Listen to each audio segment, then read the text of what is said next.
YouTube, Matty's Day 12, Team JMT, here with James Arnold. And we are at the 1K event here at Bluegrass Magic Shop. And what did you play today? I played Destiny Hero Zombies. Now, I played in a format where this was stupid, because I had Bryo. You don't have Bryo. I don't have Bryo, but I think it's just as stupid. It's just as stupid, really. Now, I won't lie. You played a couple of guys, and you're right. It was retarded. The fields that they told me that you ended with was just... And look at you grinning. Yeah, I mean, it's just so much fun to play Militia. Destiny Hero Malicious is my favorite card. On Dueling Network, my name is Destiny Hero with the hyphen. I absolutely love the Destiny Hero stuff, and when I saw Mally went to 3, I was pumped, and I came back to the game. Amazing. All right. Let's see this. Let's see this. All right. So we've got our 3 Goblin Zombies. Of course. You do what you got to do. That's the core of the engine, and he's it's basically singing. He's singing, and Don's a Lug also, isn't he? He mills your opponent 1 when he deals damage, which actually is awful, and I hate him because of that. Because there are multiple games where, like, just like with singing, you'd want to summon the Goblin Zombie and poke them, but it ends up hurting you because you mill like their elemental dragon. Yeah, you mill their red ox, and you're like, well crap. Every single time that I swung with him today, which was a lot, he hit a monster, except for once I hit a dragon ravine that would have been clutch for my opponent. So cool. 3 Destiny Hero Diamond Dude. Diamond Dude is so good. Diamond Dude's so good, man. And they're ulties too, man. Yeah, I hit a Pot of Duality and a D-Draw one each time. That's stupid. Now explain this. If I hit this off a Pot of Duality, do I still get to special summon? You get to special summon that turn because Pot of Duality says that you cannot special summon the turn that the card is activated. Yes. But the card is not activated if you Diamond Dude it. Yes, because the effect resolves. Yeah. So I can then activate a second Duality? You can then play a second Pot of Duality. Oh, yes. that's so stupid. It's so good. You cheat. That's cheating. You do what you got to do, man. It's YuGiOh. Dragons are dumping a bunch of stuff onto the board, so I can play 2 Pot of Duality. I think that's a fair trade-off. It's fair off. If they can do that, then you can play 2 Pot of Duality in a turn. There you go. All right, now the heart and soul of the deck. This guy right here. We'll put a big heart right here. Yeah, I love Destiny Hero Malicious. I have always played him whenever I could.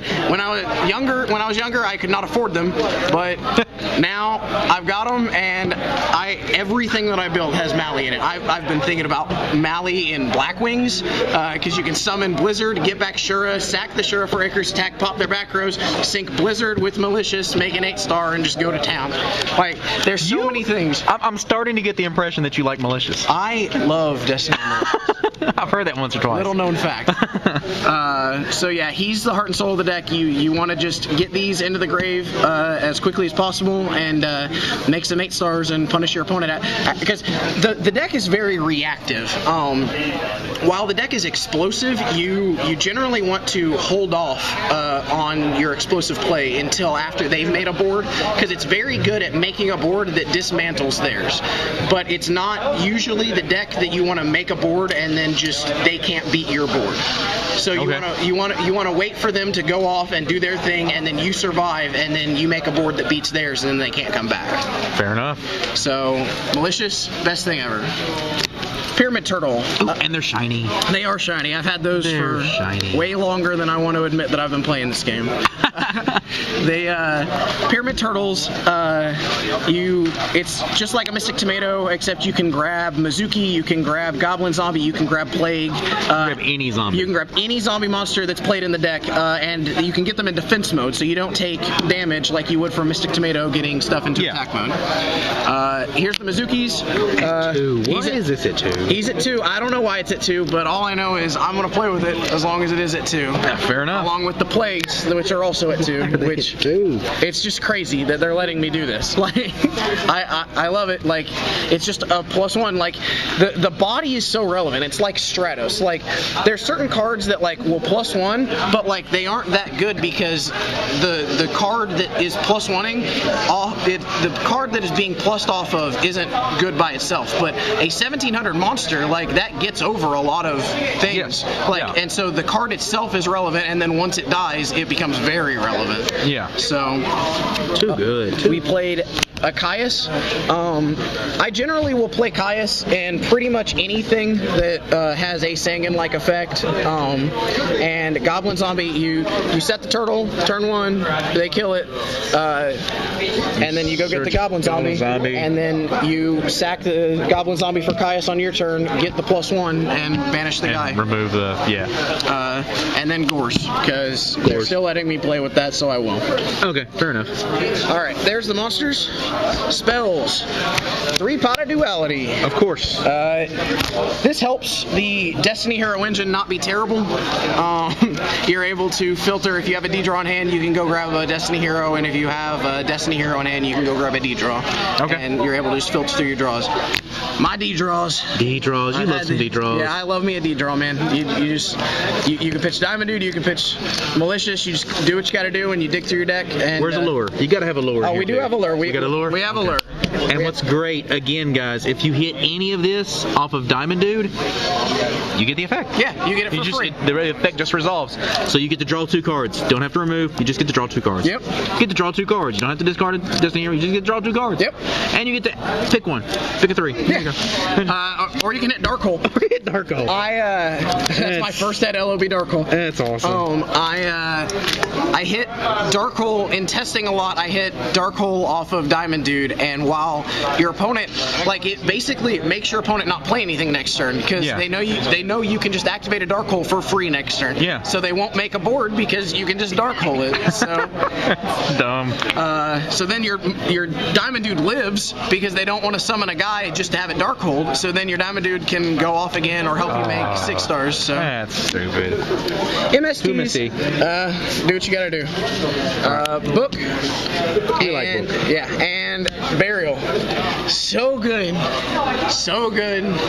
You put your Mizukis back. You use your Mizuki, special summon a guy, and then you put them back. You can, if you're malicious, you can allure malicious and then put him in the grave with Burial to go off. If they DD Crow malicious before you're ready to go off, just put it back in the grave. If they play Return from a Different Dimension, you can put their guys into their graveyard, and they lose. God, that sounds so good. I forgot about that. Good. That is so good. It's so good. Oh. It's too good. Oh, and after you go off with your Maliciouses, your Colossal Fighter, which is a very good card. Your Colossal Fighter. Don't hold back, man. Tell me how you really feel. Oh, I love Colossal Fighter, man. All these bad cards, they're so good, and people are just wrong. Like, Colossal Fighter is so good against, like, after you bait the Icarus attacks out of Black Wings, you're able to just play Colossal Fighter, and you play it as a defensive card because they can't get through it. They don't have, like, they're an attack-based deck that plays Kalutes and stuff, and they can't break through the Colossal Fighter wall. And then you're just, until they find another Icarus attack, and then after they find the other Icarus attack, then you make a board. So if you get Stardust and Colossal and you don't attack with either and then just poke them to death with other stuff, they can't break that board most of the time. That is so good. See, nobody thinks about the game like this anymore. Yeah. Traps. Trap cards. Phoenix Wing.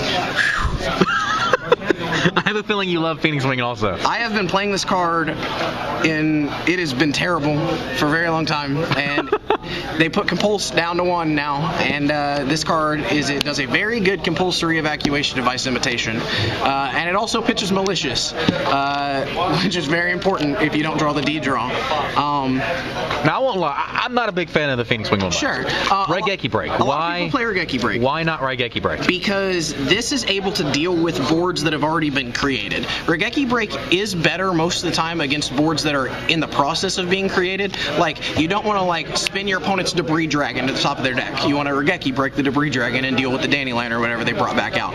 But with Wing Blast, you're able to draw a Wing Blast after they've made a Stardust Dragon or a Dracosack and made tokens or done whatever, and then you're able to deal with it. So you're more playing the Wing Blast for Stardust and Draco and that kind of stuff. Correct. Fair enough. Wing Blast, along with Raigeki Break, is also very important at dealing with Dragon Ravine. When they pitch, if the continuous spell is not on the field at the resolution of its effect, then they don't get the thing, just like how you MST Dragon Ravine after they pitch. So, but it's very good to spin field spells to the top of your opponent's deck, because certain, like, it's effectively a dead draw the next turn. Yeah. So, it's very, I liked it against Prophecy as well, and I love the card because it deals with the stuff that normally can't be removed. It deals with. Can remove with that. Yep. Sure. What's next? Mirror Force. Of course. Punish bad players. Yep. Deep Prison. I kind of feel like that does the same thing. Yeah, pretty much. Like you sit behind a Goblin Zombie and Deep Prison them. Bottomless. I really wish that was not at 1, but you do what they tell you. Torrential, Solemn Warning, Compulsory, and Return. The win button. Which is nutso after your Plagues and Mizukis and Mallies have all been removed. You make your board, they break it, and you go, let's try that again. Let's try that again. All right, let me see this extra deck. All right, we got Cowboy. Cowboy. I went Cowboy for game today. Yep. I didn't get to do that. You but didn't? No. He didn't really do anything. Steelstorm Roach. I like this card.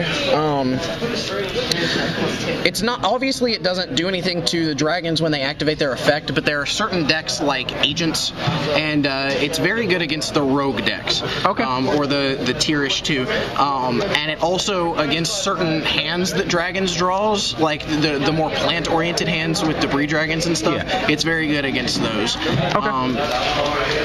Photon Strike Bouncer. This card's insane. Good card. You're able to make level 6s with Mallies and Caius, and so you're just able to do stuff. Yeah, and then you get the negate effect. Yep. Too burn good. them and all kinds of good stuff. Orient Dragon. Oh, we start the 6s. Yep, nutso. Orient Dragon's nuts. He's good stuff. Gaia Knight, so good. You want to know why this card is good? Because you're going to tell me first, but I want to throw my 2 cents in first. All right. It's a vanilla. Yes. Okay. Cannot be Fiendish Chain is crazy nuts right now. Everybody's playing it, and you can't Fiendish it. So I mean, you look at your opponent. You can tell that they have a Fiendish Chain, and then you make a Gaia Knight, and then they just die. Yeah, it's like that, and Gem Knight Pearl are just like they got to be there, man. It's too good right now. Also, it's a warrior, so it bumps Colossal Fighter up. Of course. Revive King Hades is literally like insane. Okay, my first regional win at the age of 11 or 12, somewhere in there. You're telling your age. Quit it. I'm old. You're not quite there with me, so. I played Dark Ruler Hades and Dark Necrophers, and I'm not ashamed to say it. And Dark Ruler Hades is very near and dear to my heart, swinging over Sangins and Magicians of Faith and Witch of Black Forests and way back when. So good. And now this guy has a very similar effect to him, and he makes Mermail Abysslind cry very much. He makes all kinds of things cry very much. Oh, it's so good. They think you're bad because you're playing Goblin Zombies, and then they make this, they read it, and then they scoop. Yeah. And he's a 6 also? He's a level 6, and you make him with a Plague Spreader specifically, and he requires a Plague Spreader. Zombies. And he's very relevant because I got Gozen matched today, which I don't normally get Gozen matched in my zombie deck. Yeah. But somebody sided in Gozen match, and I had to go into a dark. So he was very important. Stardust Dragon, MVP, best synchro. Dark End, so good. Breaks face downs. Breaks face downs, breaks Dracosac, breaks Stardust. You're able to break so many boards with Dark End. An underplayed card. Yeah, very underplayed. Scrap Dragon, similar reason, just for breaking their board, because like I said, it's a more reactive. They push and then you wreck them. Yeah. And so I'm just focusing on breaking their board after they make a board with a bunch of dragons or whatever. Crimson Blader, very good against dragons, obviously. Most things can't really do anything. Yeah. Red Dragon Archfiend. Are you loving? You're getting past the tokens, right? Dandelion I don't care. You don't care. Push on through. Awesome. Thought Ruler. I didn't use them today, but you can usually tell when they have pointed removal, and you're able to just poke through with Thought Ruler. Colossal Fighter. Colossal So Fighter. good. He gets up to like 31, 32, and like nothing beats him. Like, other Yeah. than like you, because you deal with their removal, or you have a Stardust Dragon as well, and then Colossal Fighter just is too big for anything. And then this is my really expensive Void Ogre Dragon. Yes, there's a great story behind this Void Ogre Dragon. So I Tell got us the quick story about it. Void Ogre Dragon's like $1. I get to the tournament and no one has one for me, and I have to buy packs from the store that had the shining packs from the tin that Yeah. had this in it. So I had to buy those until I Yeah, they found bought a Void Ogre. collection at the last regional and it had a bunch of those. Apparently, the guy opens the tins for the packs or whatnot. Yeah. Just leaves the little cellophane little packages together. You bought them for what? I bought them for $5 a piece, and I had to buy 3 before I found a Void Ogre. So that was a $15 Void Ogre Dragon. It's a $15 Void Ogre Dragon. Yeah. Shooting up in price. There you go. All right. What do we have here? We have some key side deck cards from today. Key side decks. Yeah, I don't like going through the whole side deck. I really feel like the side deck's what makes a player good and Sure. bad. So that's your own personal. But Sure. you got some ones you want to talk about. Yeah, I've got some ones I want to talk about. Raikou, I love Raikou. I side him in pretty much any deck that I play that sets monsters. I normally side out my Pyramid Turtles game 2 because they bring in things like Vanity's Emptiness, which I think is trash. I know that good players play it and it use it to good effect, but I do not feel like that card is as good as people think that it is. Fair enough. And I never lose to that. It breaks. My opponent had Shadow Imprisoning Mirror, and they swung into my Raikou, and I killed it, and then they lost. I broke Soul Drains. I broke Vanity's Emptiness. I don't care about your bad continuous traps to stop my zombie stuff. I'm going off regardless. You need to get more confident with this. You know. I do what I gotta do. Deep Dark Trap Hole. That card is so good. It's very good. I did not know that Void something Trap Hole existed. That's probably better. Yeah. But I had these, and I did not know that the Void Trap card existed. Yeah. So that will probably be Void Trap Hole. But they played Return on me today and brought out a bunch of dragons, and I Deep Dark Trap Holed them all back. I told them to get back into that pile. I'm not dealing with them today. And So you're laughing inside, aren't you? Oh, I'm very happy about that. All right. 7 Tools of the Bandit. 7 Tools the Bandit. Oh That god, card is so good. Card's so good. Guy Icarus attacked me, and I decided to tell him that I would pay 1,000 life points to have a +1. Fair enough. Very good card. And Trap Hole. First Trap Ed Hole. LOB, obviously. First Ed LOB. You do what you gotta do. I've been playing this game way too long, like I said. And Trap Hole was very key against stuff like Constellar and Evil Swarm and all this stuff that gets a second normal summon. And they summon their bad 1700 guy that says they can play another bad 1700 guy to try to make their bad Sheehan or whatever. And then you Trap Hole their second guy. I did that today. There you go. That's what I played today. Well, there you go.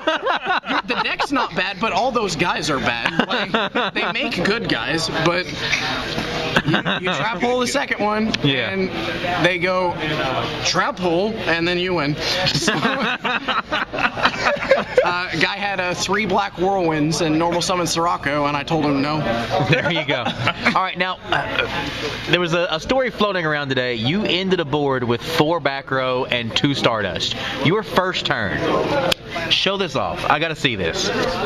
Do you remember what the opening hand was? I remember that I had a Destiny Draw, a Malicious, a Plague Spreader Zombie, and 3 trap cards. And 3 trap cards. Okay. And I was able to turn 1. So let me move this. Let's move this out of the way real quick. Yep. This video's getting long, dude. Sorry. But it's fun. There you go. I'm having fun. It's entertaining. D-draw, pitch your Mally, draw 2. Sure. Normal Summon Plague. Okay. Pass the Max C test. You banish your Malicious, and if they Max C, then you just gotta set your back row and deal with it. But if not, you banish your Malicious, special summon another Malicious, Synchro, Stardust Dragon. Stardust. Bang. Now you've drawn 2. Banish your other Mally, special Mally.